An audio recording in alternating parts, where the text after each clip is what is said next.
जय हिंद दोस्तों, मैं आपका साथी अभिषेक जतवार स्वागत करता हूं आपका अपने YouTube चैनल अभिषेक जतवार इन्फॉर्म में। तो दोस्तों, आज के इस वीडियो का थंबनेल देखकर भी आपको बातें समझ में आ गई होंगी कि आज हम किस टॉपिक पर बात करने वाले हैं। तो दोस्तों, आज का टॉपिक होने वाला है कि रिजेक्शन लेटर किसको आ रहे हैं और रिजेक्शन लेटर क्यों आ रहे हैं और इसका भैया उपाय क्या है। अगर से जिसको आ गया तो वो परमानेंट जो है रिजेक्टेड है या नहीं है, ठीक है।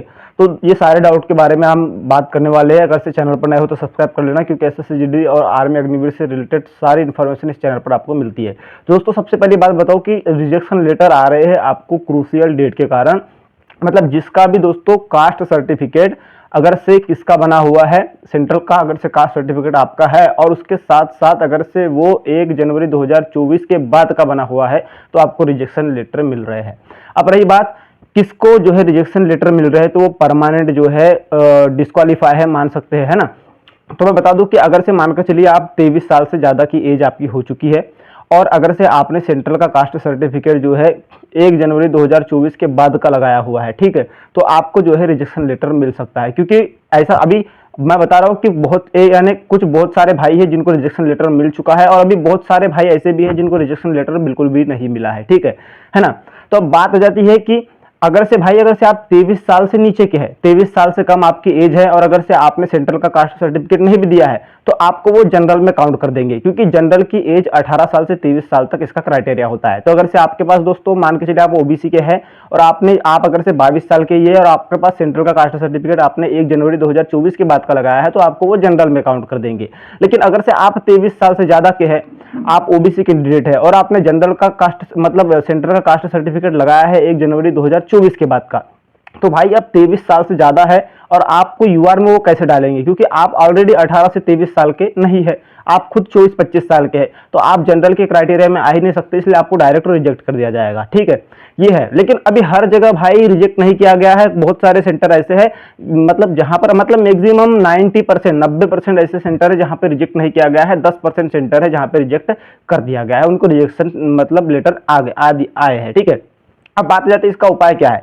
पहली बात तो ये है कि ये इसका उपाय एक बात है कि एक दूसरे की टांग खींचने के जैसे है। कैसे, मान के चलिए आप अभी फाइनल मेरिट आने दीजिए, फाइनल मेरिट आने के बाद अगर से 90% सेंटर जहां पे जो है क्रूशियल डेट के बाद का जो है सेंट्रल का कास्ट सर्टिफिकेट चल गया है और वहां के बंदे ने ज्वाइन ले लिए है, तो आप 10% बच्चे कोर्ट केस कर सकते हैं, तो आपको जो है ज्वाइनिंग मिल जाएगी। कैसे ज्वाइनिंग मिल जाएगी, देखो जो 90% बंदे जो क्रूशियल डेट की बात के जो लग चुके हैं तो उनको बाहर निकालना इम्पॉसिबल है, मतलब निकालने में बहुत सारी दिक्कतें जाएंगी, इसलिए आपको ले सकते हैं, है ना। लेकिन आप अभी से अगर से कोर्ट केस कर देते हो कि ये फलाने सेंटर का मेरा एक दोस्त है, मैं दिल्ली का हूँ, वो मुंबई का है, दिल्ली में जो है डायरेक्ट रिजेक्शन लेटर भेज रहे हैं, लेकिन जो मुंबई का बंदा है मेरा दोस्त उसका भी तो बात का है, वहां पर रिजेक्शन लेटर क्यों नहीं दिया आप लोगों ने, तो भाई वो वहां पर भी भेज देंगे, ठीक है, वहां पर भी रिजेक्शन लेटर भेज देंगे। अगर से आप अभी से ऐसा करते हैं, अगर से आप आजकल में करते हैं तो आप तो रिजेक्ट हो ही हो, उनको भी वो रिजेक्ट कर देंगे, क्योंकि उनको बाद में प्रॉब्लम फेस ना करनी पड़े, ठीक है। लेकिन अगर से आप अभी चुप रहते हैं तो हो सकता है आप जो है बाद में अपने दोस्त भाई से पूछ सकते हैं, भाई तेरा भी तो रिजेक्शन मतलब तेरा भी तो जो है कास्ट सर्टिफिकेट क्रूशियल डेट के बाद का था, तू कैसे सिलेक्ट हो गया। तो ऐसे बहुत सारे भाई तो बताएंगे भी नहीं, बहुत सारे भाई ये भी बोलेंगे कि मेरा तो जो है क्रूशियल डेट के पहले का ही था, भले उनका बात का ही बना होगा, तो क्योंकि भाई ऑफिशियली बात है वो सिलेक्ट हो गया है और अगर से आप जो है उसके माध्यम से जो है केस करते हैं तो ऐसा हो सकता है कभी खुदा ना खास्ता ऐसा ना हो लेकिन दोनों को रिजेक्ट कर दे, ऐसा हो सकता है ना।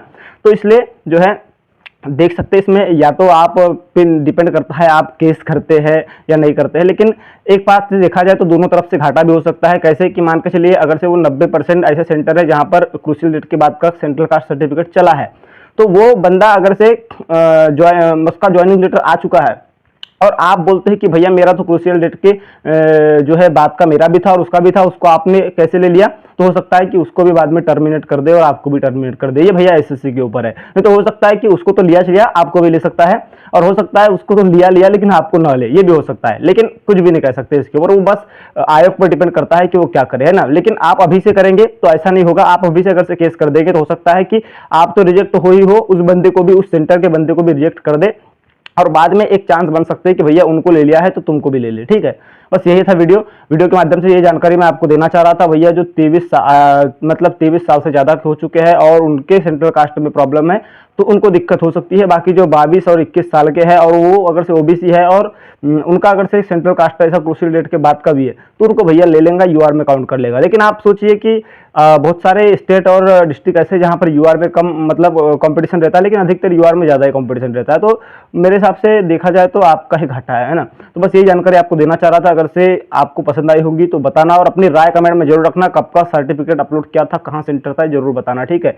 बाकी भाई टांग खींचने वाला काम मत करना एक दूसरे का मेरे हिसाब से। तो बाकी आप खुद समझदार है कैसा करना चाहिए कैसा नहीं, ठीक है। जय हिंद जय भारत। क्योंकि गलती भैया आप लोगों की है, आपको ही बोला जाता है क्रूशियल डेट के बाद का। बाकी यार ऐसा नहीं करना चाहिए। ऐसा क्यों नहीं करना चाहिए? क्योंकि भाई ऑलरेडी बंदा वो ओबीसी है, वो कोई फर्जी तो नहीं है ना। एक दो बंदे ऐसे अपवाद रहते हैं जो फर्जी होते हैं, उनके कारण जो है दूसरों को भी भुगतना पड़ता है ना।